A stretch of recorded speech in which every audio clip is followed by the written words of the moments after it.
You have two ages. One is printed on your driver's license. The other one is hiding inside your bank account. It's called your financial age, a single number that tells you whether your money is keeping up with your life or falling behind. And here's what makes it uncomfortable.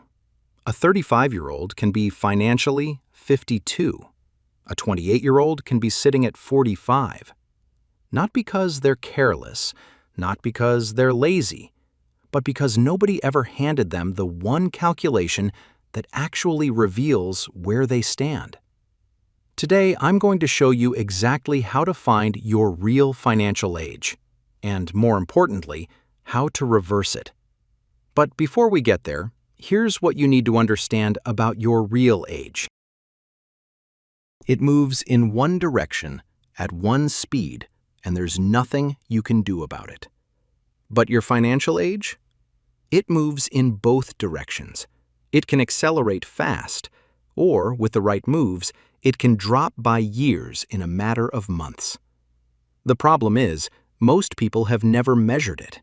They carry this vague feeling of being behind, without knowing how far behind, or what on track even means. And that vagueness is the most expensive thing in personal finance. Because when you can't see where you stand, you either freeze or you guess. Both cost you. So let's fix that right now. Your financial age comes down to 4 numbers, and most people have never checked a single one. I want you to think about your own as we go through these, because by the end, you'll know exactly where you land. First, your savings multiple. Fidelity's benchmark says by age 30, you should have 1 times your annual salary saved. By 40, 3 times. By 50, 6 times. By 60, 8 times. By 67, 10 times your salary. Now here's the reality. The median retirement savings for Americans aged 55 to 64, people a decade or less from retirement, is $30,000. Not $300,000, $30,000. And the median across all working age adults? $955. That's not a typo. Most people aren't slightly behind the benchmark. They're in a different universe from it. And most of them don't even know it, because they've never actually seen their number in one place. That's why we built Wally. You upload a bank statement, or just log what you spend, and it shows you exactly where your money is going. Your savings rate, your spending patterns, all of it. No bank login required. It's free forever. Download it from the link in the description. But your savings multiple is just the long-term picture. The short-term one might be worse. Second, your emergency buffer. 27% of American adults have 0 emergency savings. 59% can't cover a $1,000 surprise expense. And 1/3 of people carry more credit card debt than emergency savings. If you have 3 to 6 months of expenses set aside, your financial age just dropped by years. But most people don't have that cushion. And when you don't have that cushion, this next number starts working against you. Third, your debt-to-income ratio. Below 36% is healthy. Between 36 and 43 is stressed. Above 50 is critical. The average American household carries over $100,000 in debt, and the national debt-to-income ratio sits at 82%, more than double what's considered healthy. Now combine all of that and look at what it means for retirement. Fourth, your retirement readiness. 1 in 4 Americans has nothing saved for retirement at all. Among those who do have a 401k, the median balance for someone over 65 is about $95,000. At a 4% withdrawal rate, that's $3,800 a year. $317 a month. That's not retirement. That's survival. Now, if those numbers made your stomach drop, hold on. Because what I'm about to show you next is the reason most of these numbers look so bad. And it has nothing to do with discipline. 58% of workers say they feel behind on retirement savings. Only 35% of non-retirees feel on track. 79% of Americans agree we're facing a retirement crisis. Read those numbers again. This is not a personal failing. This is a structural one.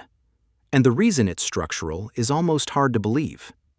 Less than 30% of Americans can answer 3 basic financial literacy questions correctly.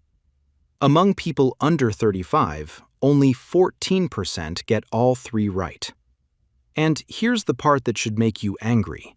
The people with the lowest financial literacy are the most overconfident about their knowledge. They overestimate their competence by nearly 6 times. The system didn't just fail to teach us. It left us confident we didn't need teaching. So, if your financial age is older than your real age right now, that's not a character flaw. That's an information gap. And information gaps close fast, once you know exactly what to focus on. Which brings us to the part that actually changes things. Here's what works. Start with one number, your net worth. Everything you own minus everything you owe. Not your income, not your credit score, your net worth. That single number is your financial age in its rawest form. Once you can see it, you can move it. Once you can see that number, you'll know exactly what's dragging it down. And for most people, it's one thing. Then, attack the debt that ages you fastest. Credit cards, averaging 21 to 22% interest, are the single biggest accelerant of financial aging. A $6,600 balance paid at minimums takes over 7 years to clear. But people who focus on paying off their smallest balance first are 14% more likely to become completely debt-free. Small wins build momentum, and momentum is what makes financial age drop. Once that weight starts lifting, you protect what you've built. Build your emergency fund in stages. Start with $1,000. That alone puts you ahead of 27% of the country. Then 1 month of expenses, then 3, then 6. Each stage drops your financial age further. And put it somewhere it works for you. A high-yield savings account earning 4% or more, not a regular account earning practically nothing. And once you're protected, you start building. Automate your retirement contributions. The 2026 401k limit is $24,500. You don't need to max it out. But the difference between starting at $25 versus $35, investing just $500 a month, is $580,000 by retirement. Most of that difference is pure compound growth. Time is the most powerful tool you have, and every month you wait, your financial age gets a little older. Do all 4 of these. Track your net worth, clear the high-interest debt, build your emergency buffer, and start putting 15% of your income toward retirement, and within 3 years, your financial age can drop by a decade. That's the reversal. But here's the thing that makes all 4 of these steps actually stick. Research on over 400,000 people found that when someone can see a single, clear number representing where they stand, their behavior changes. Specific goals lead to performance 250% higher than vague intentions. You don't need more willpower. You need a clearer scoreboard. That's exactly why we built Wally. It shows you where your money actually goes, your savings rate, your spending patterns, the spots where money quietly disappears, and turns it into a clear picture of your financial health. Not a vague feeling, a real number you can watch get better. If this changed how you think about your money, share it with someone who needs to hear it. And if you want to see your actual financial age, Wally is linked below. I'll see you in the next one.